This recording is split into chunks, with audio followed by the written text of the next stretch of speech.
Estamos regresando. Regresamos.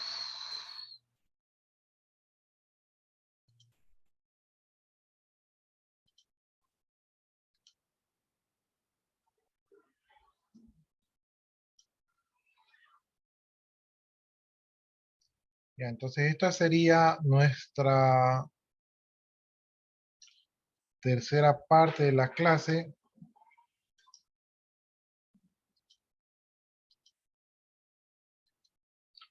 Ya, entonces sigamos trabajando con las clases. Estos serían nuestros objetivos.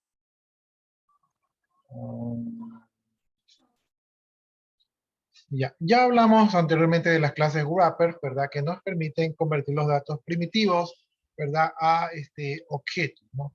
¿Qué ganamos con esto? Ganamos que tenemos, podemos implementar mayor cantidad de métodos. Me dan un minuto.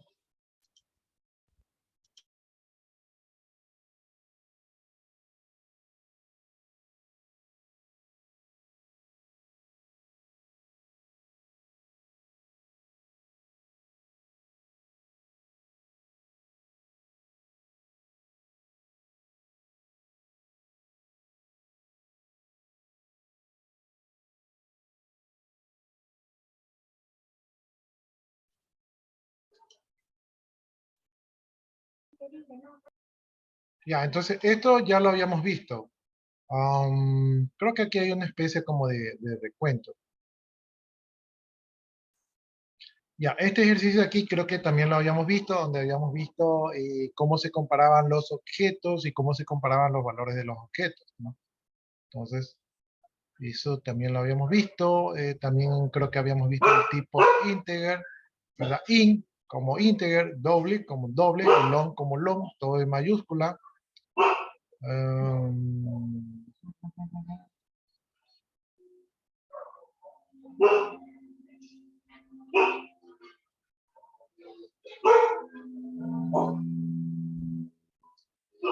También me parece que vimos la comparación de estos string, ¿verdad? Este ejercicio ya lo habíamos visto. Y no recuerdo si habíamos visto la clase day, ¿verdad? Sí, sí creo que vimos el ejemplo de la clase day, donde vimos cuánto se demoraba el procesador, ¿no? Que day era el tipo long, ¿verdad? Y que comenzaba desde el primero de, por acá creo que dice. Desde el 1 de enero de 1970. Desde ahí comienza a contar.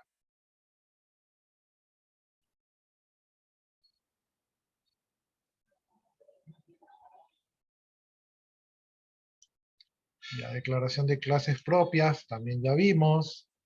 Ya vimos los modificadores de clase. Esto también ya vimos. Modificadores de métodos de campo también ya vimos. Esto también ya vimos.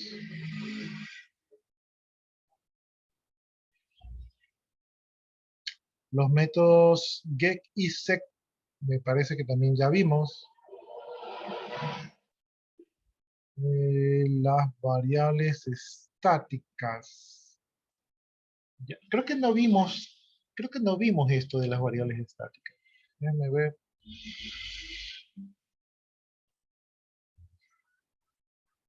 O sea, sí vimos el ejercicio, pero no vimos. Veamos rápidamente esto de aquí, por si acaso se me haya pasado por alto. Aunque, no, esto de aquí ya vimos, porque esto de que se les conoce también como variables de clase, también ya habíamos visto, ¿no? Bueno, simplemente en el modificador ponemos static y verdad, y esto ya sería una variable de clase, no sería una variable de un objeto de instanciado, sino que sería directamente de la clase. Ya, sobrecarga, ya hablamos de la sobrecarga.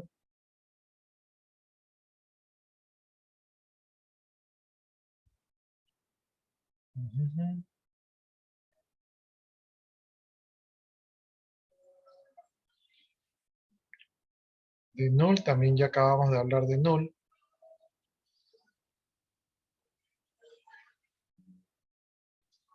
De this, también ya hablamos hasta ahora del this.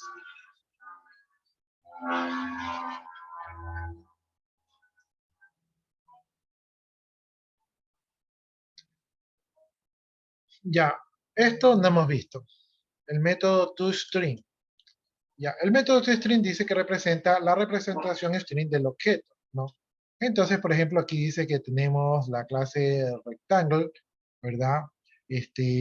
Que pertenece a la librería Java AWT y que tiene el método toString. Podemos nosotros, dice, invocar directamente, ¿no? Entonces aquí tenemos boss, que es de tipo de la clase rectángulo, que va a ser que va a ser un nuevo rectángulo, y miren cómo aquí, en este caso, mandamos directamente a un constructor diferente, no el default, sino un constructor que tiene 4 argumentos. Estos 4 argumentos seguramente van a ser todos los lados del rectángulo, ¿no? En este caso, este rectángulo no va a ser tan rectángulo, o tal vez estos son los parámetros de X y Y del rectángulo, ¿no? Como yo no estoy viendo el método o el constructor, no sé cómo maneja los argumentos, sino que me estoy imaginando. De allí tenemos una variable, mejor dicho, un objeto de tipo string que va a ser igual a boss. Boss, recuerden que es el objeto tipo rectángulo, toString. Es decir, que la definición del rectángulo va a ser convertida a string y va a estar en la variable s, ¿verdad? Y de allí, perdonen que se me salta a veces el mouse, entonces se me saltan las páginas.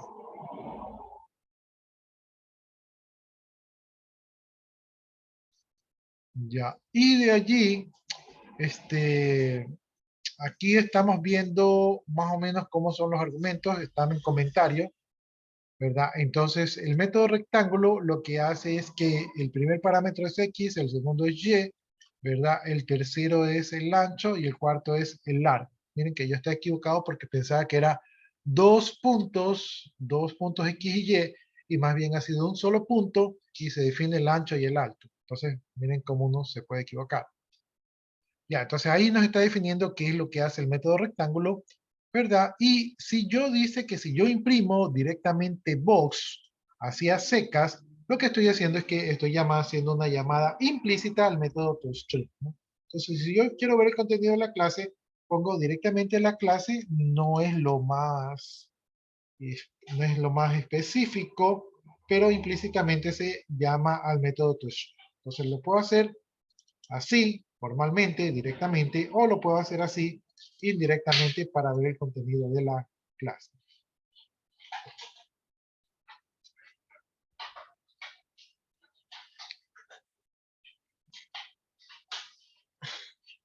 Ya, aquí tenemos un objeto llamado mi ahorro, que es de la clase cuenta banco, ¿verdad? Y aquí tenemos el constructor, ¿verdad? La llamada constructor, que recibe un argumento de parámetros. Entonces aquí a ese le asignamos del objeto, lo convertimos a toString, ¿verdad? Y lo que saldría impreso sería algo parecido a esto de aquí.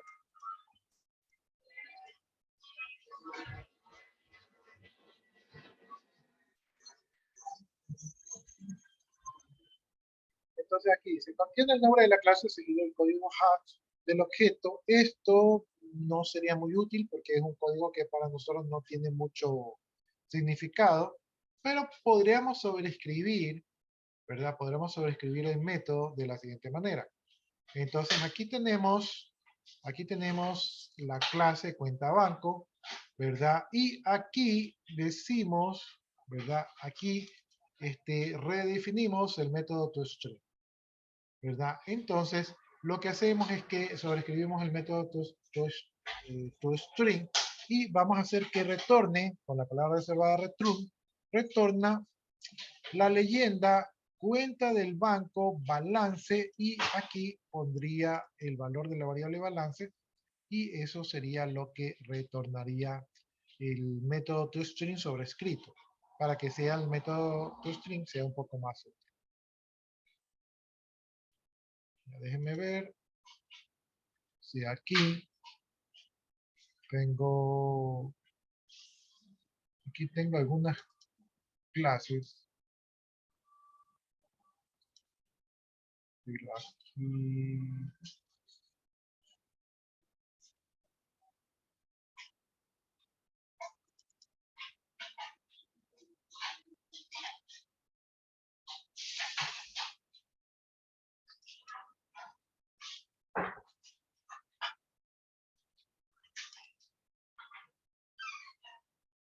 Ya, aquí no veo dónde está ese ejemplo. A ver, por aquí, hay varias clases aquí. Ya voy a seguir por aquí y después las busco.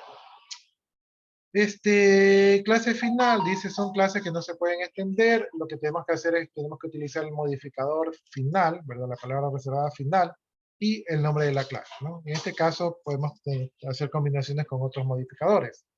Ejemplos de la clase final son, por ejemplo, la clase Wrapper y la clase String.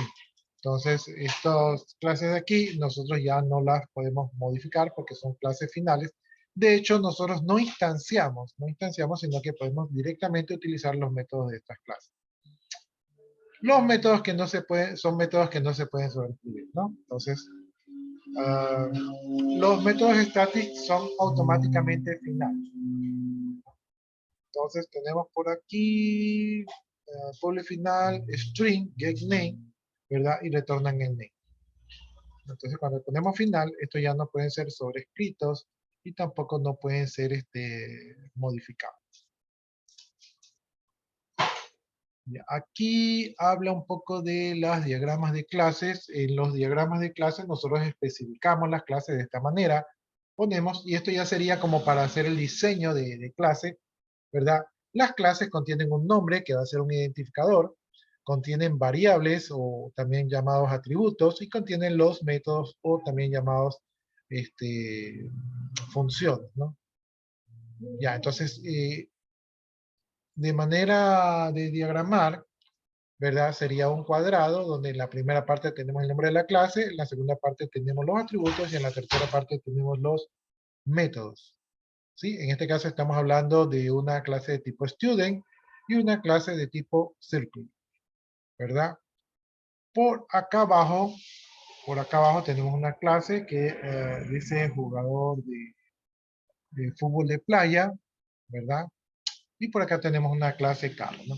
Entonces, los atributos o campos o variables siempre tienen que tener relación con la clase, ¿no? O sea, esa es la encapsulación que ocurre en la programación orientada a objetos. Y los métodos o funciones tienen que ver con operaciones que pueden hacer dichos objetos, ¿no? Entonces yo, por ejemplo, en un carro no puedo tener un método que diga volar, a no ser que se trate del auto fantástico, ¿sí?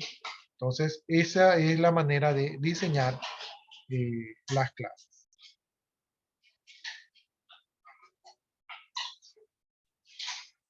Y aquí tenemos definición de la clase círculo, ¿verdad? Entonces aquí está la clase. Aquí están, miren, aquí están las clases. En este caso, esta clase ya tiene valores iniciales, ¿verdad? Y se definen también cuáles son los tipos de datos. Y cuando yo instancio, ya estoy hablando del objeto, ¿no? Entonces, el objeto hereda los valores iniciales de la clase, ¿verdad? Pero ya pueden tener sus propios datos, ¿no? Por ejemplo, este objeto, la clase original es rojo, pero este objeto C1 es azul, ¿verdad? La clase original tiene un radio de 1 y este objeto C2 tiene un radio de 2. Entonces, las instancias de las clases son objetos que pueden modificar sus valores de manera particular. ¿Sí? La clase es solamente la definición, el objeto ya es el elemento que existe en el mundo real.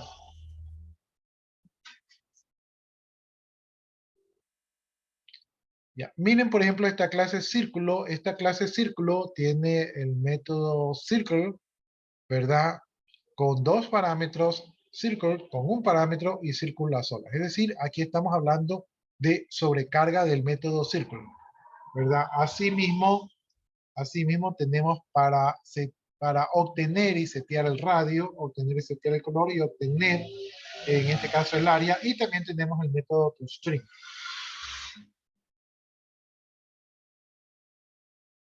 Ya, entonces aquí está el ejemplo de círculo con sus constructores.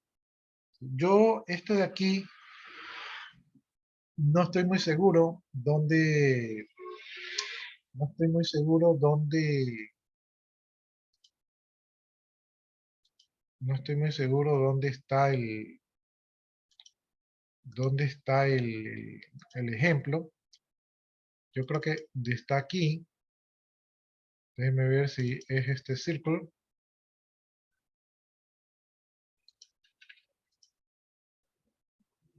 Déjenme cerrar los anteriores. La clase Dummy creo que ya se las pasé, ¿verdad?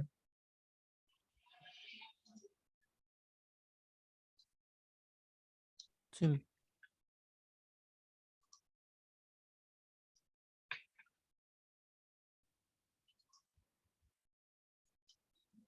Ya, entonces...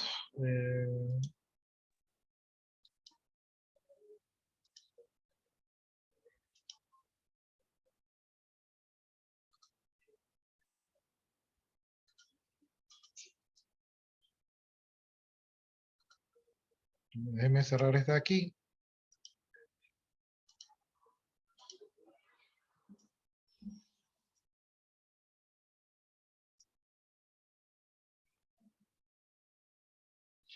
Ya, creo que es este de aquí.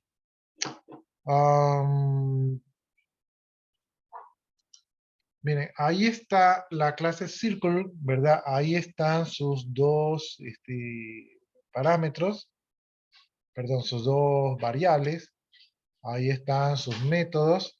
Ahí está el método que tiene la clase. Tiene por defecto, ya tiene valores predefinidos. Ahí está el sec radio, el get y el sec color y también el get area, ¿no? Entonces, y lo que hace get area es que calcula, ¿verdad? El área del círculo basado en su radio, ¿verdad? Basado en su radio y multiplicado por pi, ¿no? Entonces, la fórmula para calcular el radio de un cuadrado, creo que es este radio al cuadrado por pi. Entonces, aquí estaría esto de aquí. Y aquí hace la llamada, miren ustedes que dice import circle, ¿verdad? Es decir, que importa las clases del método de la clase circle, ¿verdad? Y aquí dice que crea un objeto C1 que es de tipo círculo, ¿verdad? Y aquí utiliza un constructor, el constructor de dos argumentos, es decir, que lo que tenía la clase sobrescrito, por aquí obtiene el radio, aquí obtiene el color y por aquí calcula el área, ¿no? De ahí crea otro objeto, pero en este caso el objeto lo crea con el constructor de un solo argumento y así mismo obtiene el radio, el color y el área. Y aquí obtiene otro objeto, pero esta vez sin argumentos, es decir, el constructor por default, y obtiene el radio, el color y el área, ¿no? Entonces, déjenme ver si este aquí va a funcionar, ¿verdad? Yo creo que podría no estar funcionando. Lo voy a probar. Ya, no funcionó porque dice que no puede encontrar la clase Circle. ¿Por qué no puede encontrar la clase Circle? Porque, déjenme, déjenme que ya estoy aquí haciendo varias cosas a la vez. Déjenme que se vaya subiendo este video. Ya. ¿Por qué no puede encontrar la clase? Porque la clase no existe aquí. Aquí no está la clase. Entonces vamos a ver si puedo crear aquí rápidamente la clase para solucionar este problema. Para eso tengo que irme al DOS. Entonces yo voy a poner el CMD para irme a la consola del DOS. Pero obviamente mi computadora se pone lenta, ¿no? Creo que con Windows R también pueden ir directamente a la consola. Entonces aquí me voy al raíz, con CD espacio slash, me voy al raíz, y lo que voy a hacer es que voy a coger la ruta de donde está este ejercicio. Entonces me voy a ir CD, botón derecho, pegar la ruta que acabo de copiar, y estoy allí, y lo que necesito es la clase Circle, ¿no? Entonces voy a hacer un Java C de Circle, ¿ya? Y con eso lo que estaría haciendo es compilando el programa fuente Java para crear su punto class. ¿Sí? Si todo sale bien, se crearía, ¿verdad? Ahí ustedes ya ven que se creó el circle.class y con eso de allí, entonces yo, en teoría, ya debería poder ejecutar esto de aquí, ¿no?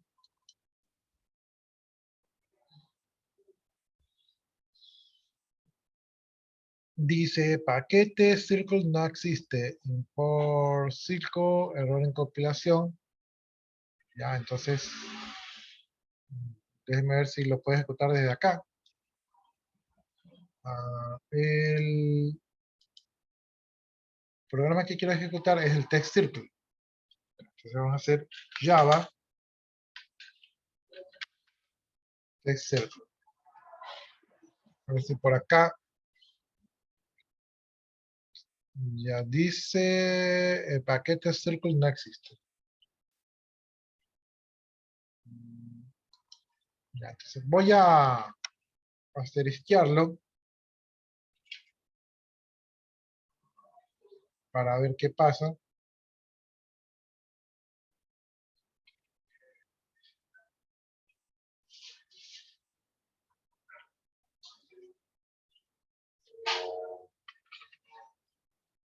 Ahí tengo que grabarlo.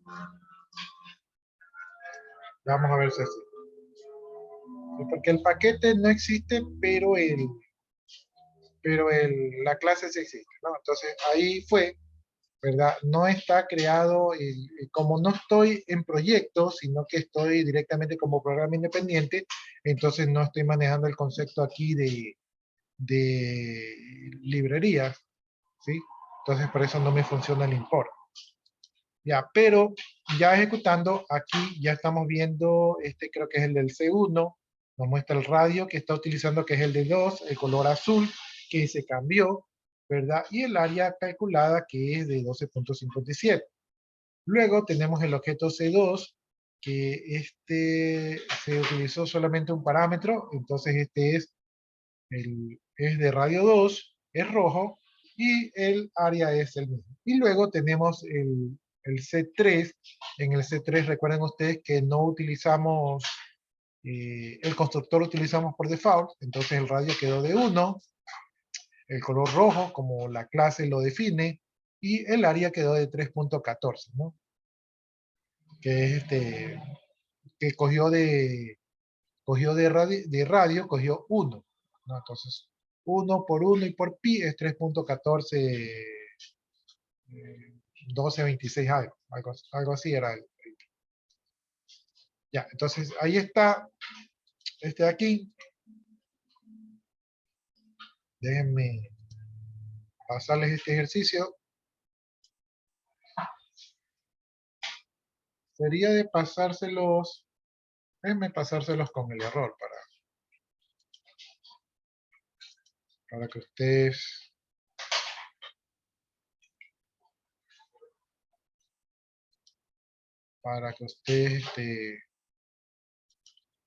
así mismo vayan depurándolo.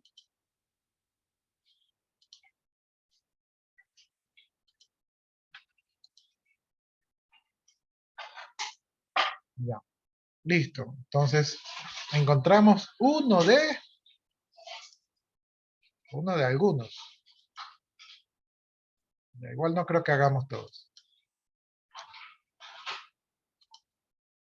Ya, entonces ya vimos este de aquí. Aquí está el programa. Ahí está donde creamos el objeto C1, ¿verdad? Con el constructor de 2 argumentos. El objeto C2 con el constructor de 1 argumento. Y el objeto 3C3 con el constructor por defecto de 0 argumentos, ¿no? Y como los objetos, cada uno de los objetos fue independiente con respecto a los otros, basados en los valores que tenían en sus variables instanciadas.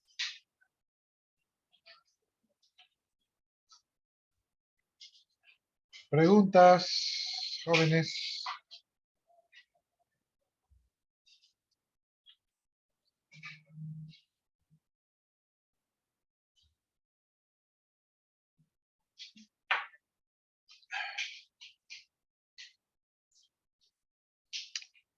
Preguntas, dudas, inquietudes. Ya, aquí está hablando de una clase de point. Esto se me salta este mouse, no sé qué le pasa, pero se salta así muy brusco. Ya, aquí estamos viendo algo de la clase point, que es como para manejar puntos en un plano cartesiano. Aquí hay una clase bar. Esto de aquí, me imagino que trata de dibujar es una pelota. Aquí está la clase student que hemos estado trabajando, ¿verdad? Con la clase students.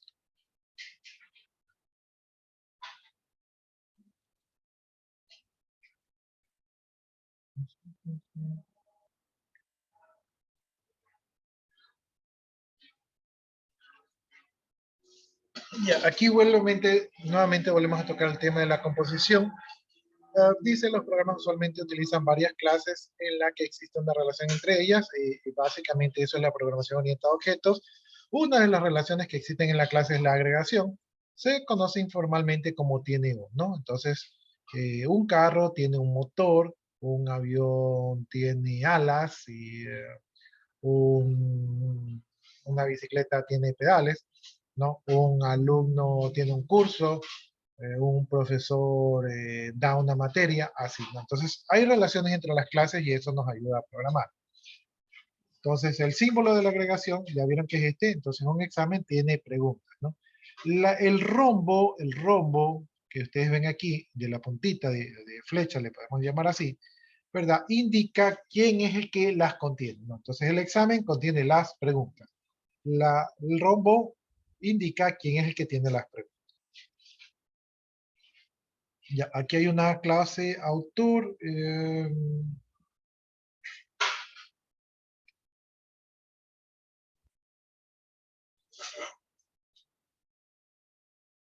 Aquí hay una clase de libros. Ya veamos las relaciones entre estas clases. A ver, aquí en estudio no hay mucho, ¿no? Aquí tenemos una clase de autor, aquí tenemos una clase de libro, ¿verdad? Un libro puede tener, en este caso, un autor. Entonces aquí está. La clase autor está relacionada con la clase libro y el rombo indica a quién contiene a quién. Entonces un libro contiene un autor. ¿Sí? Eso cuando ustedes vieron análisis, ¿verdad? Y diseño, ahí vieron esto. Aquí tenemos, por ejemplo, una línea. Una línea, ¿verdad? Tiene, en este caso, dos puntos. Para poder dibujar una línea en el plano cartesiano necesitamos dos puntos. Entonces, una línea tiene dos puntos. Dos puntos para poder dibujarla. Entonces, aquí vemos que quien contiene los puntos es la línea. Por eso el rombo apunta a la línea. Aquí vemos que un círculo tiene un punto. Un círculo para poder ser dibujado tiene que tener un centro, ¿no? Y también tiene que tener un radio. En este caso, ¿verdad? Estamos viendo que hay la clase círculo y la clase punto. Entonces, un círculo tiene un punto. ¿Quién contiene el punto? El círculo. Por lo tanto, el rombo apunta al símbolo.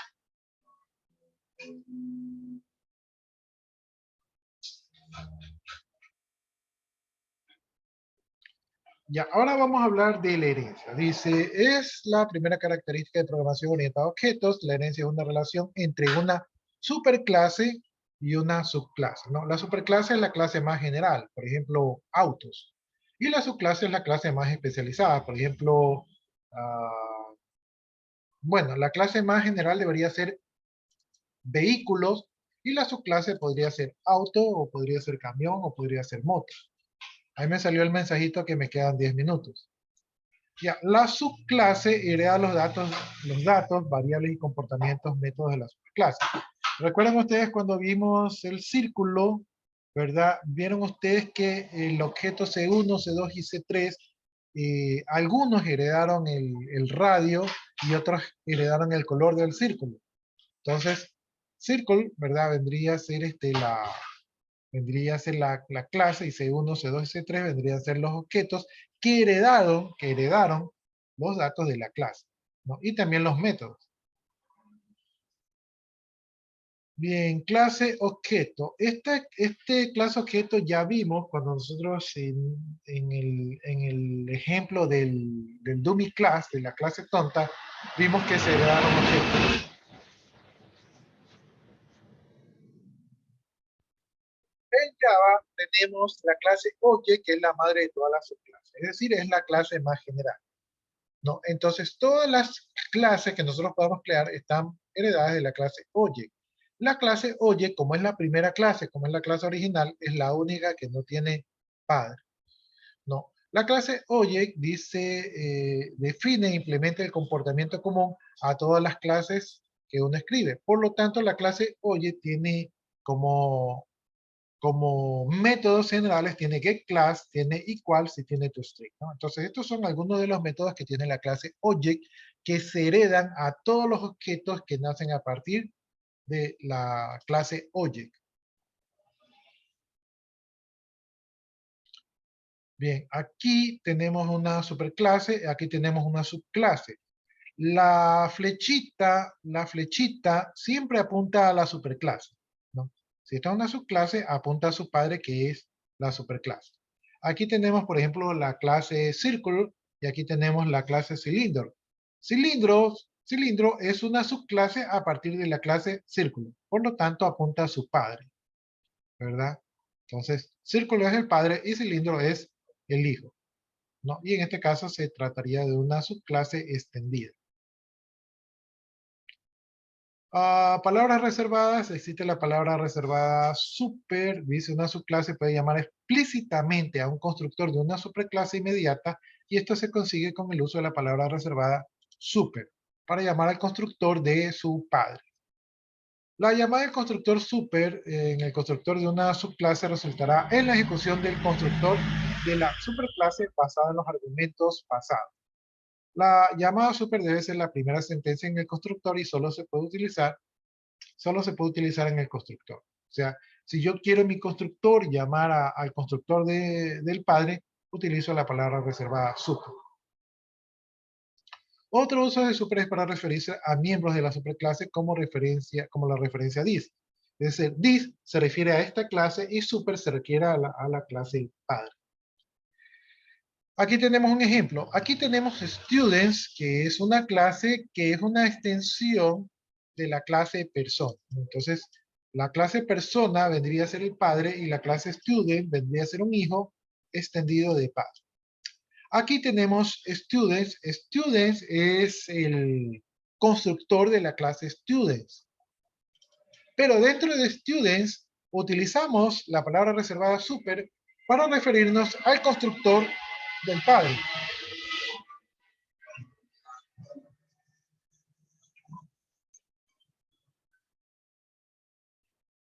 Entonces, aquí estamos llamando al constructor del padre, o sea, estamos llamando al constructor del padre, le estamos pasando como parámetros un nombre y una dirección, ¿verdad? En este caso, como es un ejemplo, lo estamos pasando de esta manera, ¿verdad? Y luego estamos imprimiendo que estamos ya dentro del constructor de student, como para saber dónde está el, el flujo de programación. Luego, aquí, ¿verdad? Ponemos que un nombre es igual al name, pero del super, es decir, que estamos colocándole a la variable name de la clase padre un nombre, y le estamos colocando una dirección al campo address de la clase padre, ¿verdad? Que en este caso sería person.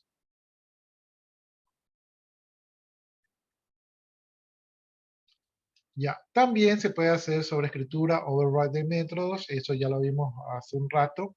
Dice, si una clase derivada de sys necesita tener una versión diferente de la instancia de un método de la superclase, sobreescribe la instancia del método de la subclase. No, esto ya lo hemos hecho varias veces, sino que lo estamos viendo de manera formal, que sobreescribimos los métodos de la clase padre. El método que se sobreescribe tiene que tener el mismo nombre, el número y tipo de parámetros y tipo de retornos que el método sobrescrito. Es decir, que tenemos que definir, ¿verdad? El método igualito que como estaba en el padre. El método que se sobrescribe también puede retornar un subtipo de datos, el mismo tipo de datos retornado por el método padre sobrescrito. Al tipo de retornado se le llama covariante. Entonces, aquí está la clase padre. La clase padre tiene el método getName. El método getName lo que hace es que imprime el nombre, ¿verdad?, de la clase padre y retorna el nombre de la clase padre. Entonces, estas impresiones simplemente es para saber nosotros lo que está ocurriendo por debajo de la mesa. Luego tenemos la clase students, que es una extensión de la clase persona, ¿no? O sea, es un hijo a partir de la clase padre. Y en la clase student tenemos el método getName, que es igualito al del padre, que también va a retornar el tipo de dato string, ¿verdad? Y que lo que hace es que dice que obtenemos el getName, ¿verdad? Pero de la clase student. Y allí retorna el nombre, ¿no? Entonces hace exactamente, o bueno, o lo que cambia es la leyenda que imprime. Entonces aquí estamos dentro del padre, aquí estamos dentro del hijo. Cuando yo llame a este método, vamos a saber si estamos dentro del padre o dentro del hijo.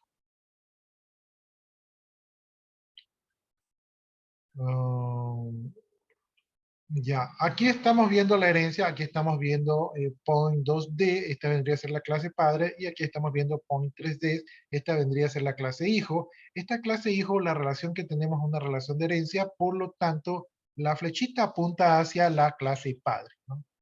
Entonces, esta point 3 se deriva de point 2D. Miren, point 2D maneja dos, dos ejes y point 3D maneja tres ejes. Aquí vemos otro método de herencia, tenemos la clase persona, ¿verdad? Y la clase persona tiene hijos, en este caso estudiante y profesor, ¿verdad? Estudiante tiene los campos propios de un estudiante y profesor tiene los campos propios de un profesor, pero también heredan los cambios propios, los campos propios de una persona. También heredan los métodos que tiene una persona, pero también tienen sus propios métodos. ¿Sí se dan cuenta? Y aquí está la relación de herencia donde la flechita apunta hacia la persona. Me quedan 2 minutos, no sé si allí alguno de ustedes tenga alguna pregunta con respecto a esto de aquí. Dice composición versus herencia.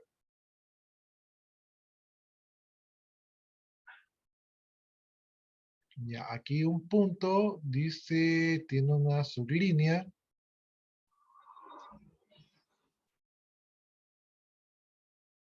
Bueno, ahí estamos viendo herencia.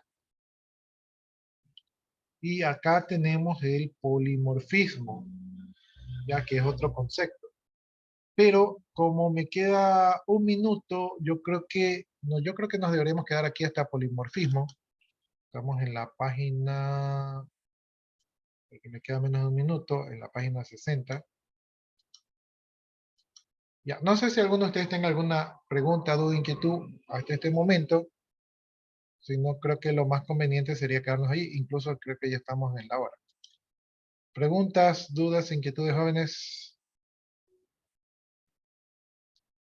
Ya, entonces ya hasta este punto ya manejamos conceptos importantísimos de programación orientada a objetos.